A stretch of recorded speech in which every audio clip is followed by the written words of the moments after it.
అది కామెల గాంధీ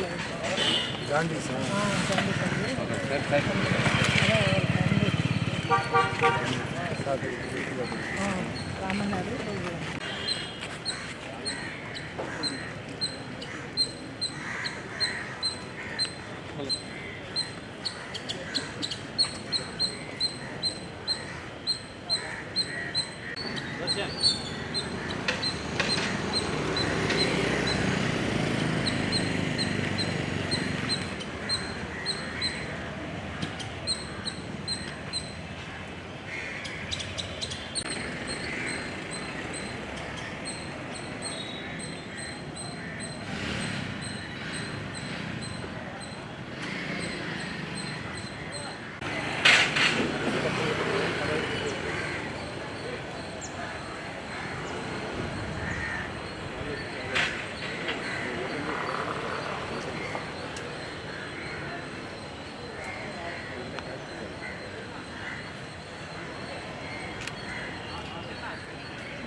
గడిచిన కొన్ని రోజులుగా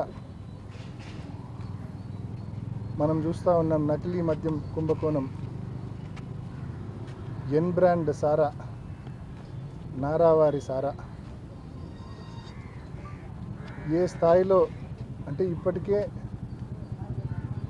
5,280 కోట్ల రూపాయలకు సంబంధించిన అమ్మకాలు జరిగినాయి.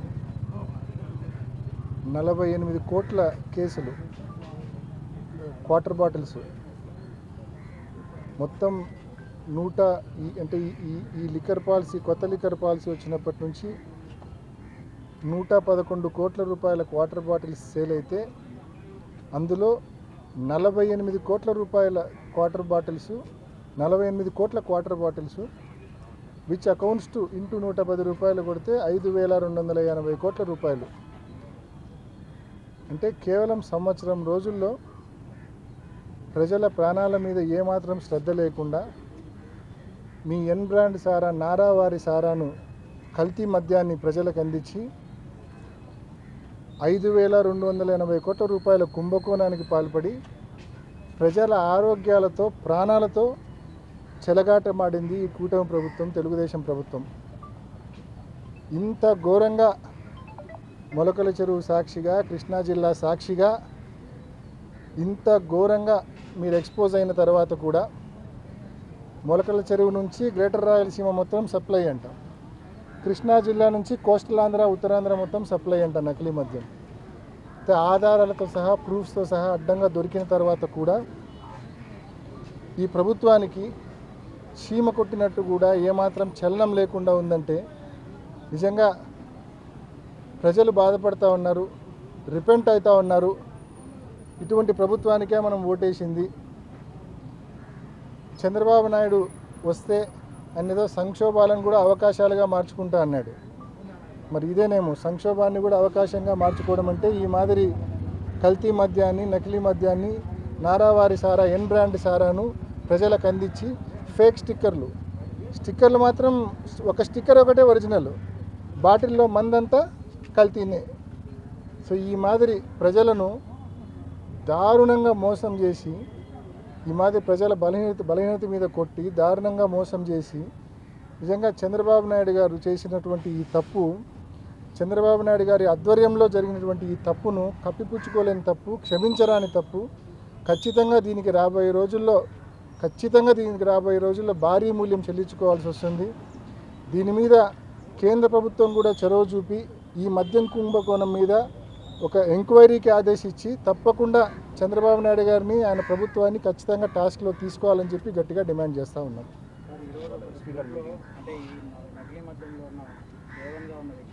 వీడియో రిలీజ్ చేసి ఇది ప్రభుత్వానికి ఎటువంటి సంబంధం లేదు, నేను ఆరోగ్యరీత్యా నాకు బాగలేదు, నేను తొందరలో వస్తాను, వివరణ ఇస్తాను ఒకటి వీడియో రిలీజ్ చేస్తాను. అక్కడే అర్థమైపోయింది కదా మనకు, ప్రభుత్వానికి సంబంధం ఉంది.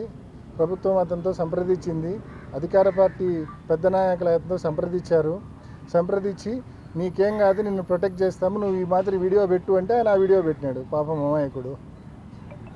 ఇంకంతకంటే మనం చెప్పకనే చెప్పేసినారు వాళ్ళు. పెద్దిరెడ్డి కుటుంబానికి అతను కోవట్లు అతను వైసీపీ అతనేది కూడా వాళ్ళు ఆరోపిస్తున్నారు. ఎట్లుంటుందంటే కాంగ్రెస్ నుంచి కొంతమంది అటు పోయింటారు, వైఎస్ఆర్ కాంగ్రెస్ నుంచి అటు వైపు కొంతమంది పోయింటారు. పోయిన వాళ్ళందరూ కోవట్టేనా? అంటే చంద్రబాబు నాయుడు గారు కూడా కాంగ్రెస్ నుంచి తెలుగుదేశంలోకి పోయినట్టే, ఆయన కూడా కోవట్టేనా? ఆయన కూడా ఒకప్పుడు కాంగ్రెస్లోనే ఉండేవాడు కదా, ఆయన కూడా ఇప్పుడు టీడీపీలోకి పోయినాడు కదా, ముఖ్యమంత్రి కూడా ఆయన కూడా కోవట్టేనా? ఇంకా ఏళ్ళు పెట్టి చూపాలంటే ఇంక మాట వరుసకు చేసే విమర్శలు తప్ప అందులో కంటెంట్ లేదు. ఇక పులివెందులో కొన్ని ఫాల్స్ కేసులు పెట్టినారు, దాని మీద రిప్రజెంట్ చేయడానికి కలిసినాం.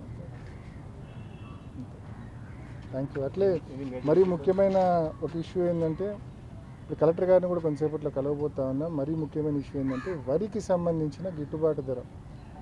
రైతులు వరి పండించే రైతులు మరి చక్రాపేట, వేంపల్ల, మైదుకూరు ఇటువంటి కాన్స్టెన్సీల్లో ముఖ్యంగా వరి పండించే రైతులు, ఈ రైతులందరూ కూడా ఇప్పుడు 81 కేజీలు 1000 నుంచి 1300 కూడా కొనుగోలు అయ్యే పరిస్థితులు లేదు. ప్రభుత్వం ఏమో 2369 రూపాయలు గిట్టుబాటు, కనీస గిట్టుబాటు ధర ఎంఎస్పి ప్రకటించింది. మరి ఈరోజు డిఎం సివిల్ సప్లైస్ను గవర్నమెంట్ యాక్టివేట్ చేసి ముందుకు వచ్చి ప్రొక్యూర్మెంట్కి ఆదేశించి ప్రొక్యూర్మెంట్ చేయాలా? ఏం చేస్తూ ఉంది ప్రభుత్వం? మొద్దు నిద్రపోతూ ఉంది. ఎంత ఇంపార్టెంట్ ఇష్యూ ఇది. రైతుకు గతంలో జగనన్న ప్రభుత్వంలో ఎప్పుడు అంటే నిజంగా మాతో ఫోన్లు చేయించే ఆస్కారం కూడా అవసరం లేకుండా డిఎం సివిల్ సప్లైస్ ముందుకు వచ్చి ప్రొక్యూర్మెంట్ చేసేవాడు. రైతుల దగ్గర స్టాండర్డ్గా ఎంఎస్పి చెల్లించి ప్రొక్యూర్మెంట్ చేసేవాళ్ళు. ఈరోజు ఎంఎస్పి ఏమో 2369 రూపాయలు. ఇక్కడేమో రేట్ ఎంత ఉంది అంటే 81 కేజీలు బ్యాగ్ ఎంత ఉంది అంటే 1000 రూపాయలు, 1300 రూపాయలు కూడా పోని పరిస్థితి ఇవాళ ఉంది. కాబట్టి గవర్నమెంట్ ఇమ్మీడియట్గా ఇంటర్వ్యూన్ కావాలా. ఇంటర్వ్యూని డిఎం సివిల్ సప్లైస్ ద్వారా రైతులు పండించిన ఈ వరిని కొనుగోలు చేయాలా. 2369 కనీస గిట్టుబాటు ధర ఇచ్చి కొనుగోలు చేయాలని చెప్పి గవర్నమెంట్ను మీ ద్వారా డిమాండ్ చేస్తూ ఉన్నాం. మున్సిపల్ ఎవరైతే మార్కెట్ చేస్తున్నారో అయితే కొంత రైతులు దాన్ని వ్యతిరేకించి దానికి బీగాలు కూడా వేశారు. దానివల్ల వ్యాపారులు మార్కెట్ వాళ్ళు కలిసి కుమ్మక్కై రైతులను దెబ్బతీస్తున్నారు. ఇప్పుడు బేసికల్గా పులివెందుల మార్కెట్ యార్డ్ అనేది లాస్ట్ 5 years జగన్మోహన్ రెడ్డి గారి హయాంలో దాదాపు 24-25 కోట్ల నుంచి అక్కడ పెద్ద పెద్ద షెడ్స్ వేయడం అయితేనేమి, రూమ్స్ వేయడం అయితేనేమి, దానికి కావాల్సిన మొత్తం అంటే దానికి కావాల్సిన అమ్యూనిటీస్ అన్ని క్రియేట్ చేయడం అయితేనేమి. ఎందుకు ఎన్ని చేసినారంటే చీనీ రైతులు ఇప్పుడు వ్యాపారులు పొలాల దగ్గరికి పోయి డైరెక్ట్గా రైతు హ్యాండిల్ చేసి కొంటా ఉన్నారు. ఆ రకంగా కొనుగోలు చేసినప్పుడు గిట్టుబాటు ధరలు రావడం లేదు. కొంచెం సిండికేట్ ఏర్పడతా ఉంది, గిట్టుబాటు ధరలు రావట్లేదు. మొత్తం మార్కెట్ యార్డుకు తీసుకొస్తే కన్నా తప్పకుండా అక్కడ వ్యాపారులకు కూడా దాదాపు 20 రూములు కట్టించినారు. 20 రూముల్లో 20 మంది వ్యాపారులు ఉంటారు. ఒక హెల్తీ కాంపిటీషన్ ఉండాలా అని చెప్పి ఒక మంచి ఉద్దేశంతో ఆ రోజు అంత పెట్టుబడి పెట్టి డెవలప్ చేసి దాన్ని తీసుకొచ్చినారు. కానీ దురదృష్టవశాత్తు ఎందుకో మరి గడిచిన 1-2 నెలలుగా చూస్తూ ఉంటే కన్నా రేట్లు ఘోరంగా పతనం కావడము, గవర్నమెంట్ ఏమాత్రము రేట్లు పెరిగేదానికి చర్యలు తీసుకోకపోవడము, మళ్ళా జగన్మోహన్ రెడ్డి గారు ప్రెస్ మీట్ పెట్టి మాట్లాడిన తర్వాత రైతులు గగ్గోలు పెట్టిన తర్వాత అప్పుడు ముందుకు వచ్చి ఏదో కొన్ని రోజుల పాటు మళ్ళీ ధర పెరిగేదా మాదిరి చర్యలు తీసుకోవడము, మళ్ళీ ఆ తర్వాత మళ్ళీ డౌన్ కావడము, ఇవన్నీ మనం చూస్తూ ఉన్నాం. బట్ ఏదేమైనా సరే ఇంత ఇన్ఫ్రాస్ట్రక్చర్ అక్కడ క్రియేట్ చేసినాం. అద్భుతమైన ఇన్ఫ్రాస్ట్రక్చర్ అక్కడ క్రియేట్ అయింది పులివెందుల మార్కెట్ యార్డ్లో. ఆ ఇన్ఫ్రాస్ట్రక్చర్ను ఉపయోగించుకొని వ్యాపారులతో మాట రైతులకు మెరుగైన ధర వచ్చే మాదిరి చేయాలి తప్ప నిజంగా రైతులు ఇంకా సఫర్ అయ్యే మాదిరి ఉండకూడదు. అల్టిమేట్ ఆబ్జెక్టివ్ అది. Thank you.